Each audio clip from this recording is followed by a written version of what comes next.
دو آدمی ہم سفر تھے۔ ایک کے پاس 5 روٹیاں تھیں اور دوسرے کے پاس 3۔ کھانے کا وقت آیا تو راستے میں ایک جگہ دونوں ٹھہرے اور روٹیاں اکٹھے کر کے دونوں مل کر کھانے کو بیٹھے۔ اتنے میں ایک تیسرا شخص بھی آ گیا۔ انہوں نے اس سے کہا، آؤ بھائی، کھانا حاضر ہے۔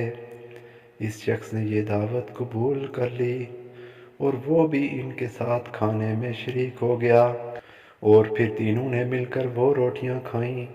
کھانا کھا لینے کے بعد وہ تیسرا شخص 8 روپے ان کو دے گیا اور کہہ گیا کہ آپس میں بانٹ لینا۔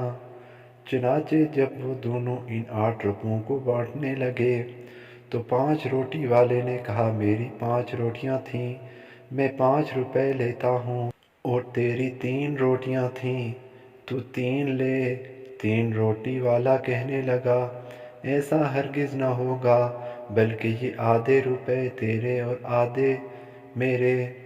ہم دونوں نے مل کر روٹیاں کھائی ہیں، اس لیے دونوں کا حصہ بھی برابر ہوگا۔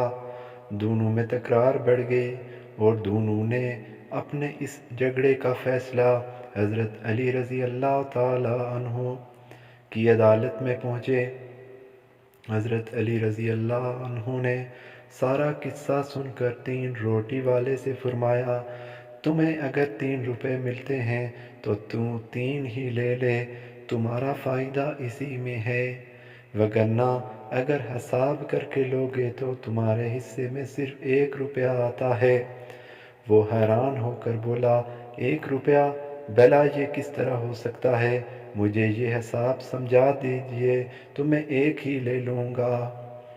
حضرت علی نے فرمایا، اچھا تو سنو، تمہاری 3 روٹیاں تھیں اور اس تمہارے ساتھی کی 5، کل 8 روٹیاں تھیں، اور تم کھانے والے 3، اور ان 8 روٹیوں کے 3 ٹکڑے کرو تو 24 ٹکڑے بنتے ہیں۔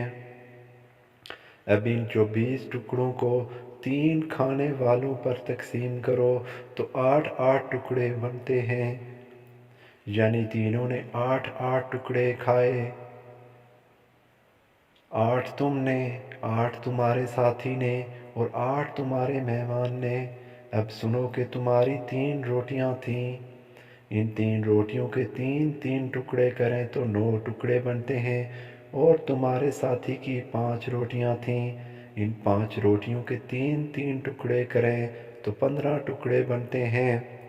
تو تم نے اپنے 2 ٹکڑوں میں سے 8 خود کھائے اور تمہارا صرف 1 ٹکڑا بچا جو مہمان نے کھایا، لہٰذا تمہارا 1 روپیہ تمہارے ساتھی نے اپنے 15 ٹکڑوں میں سے 8 خود کھائے اور اس کے 7 ٹکڑے بچے جو مہمان نے کھائے، لہٰذا 7 روپے اس کے، 1 روپیہ تمہارا۔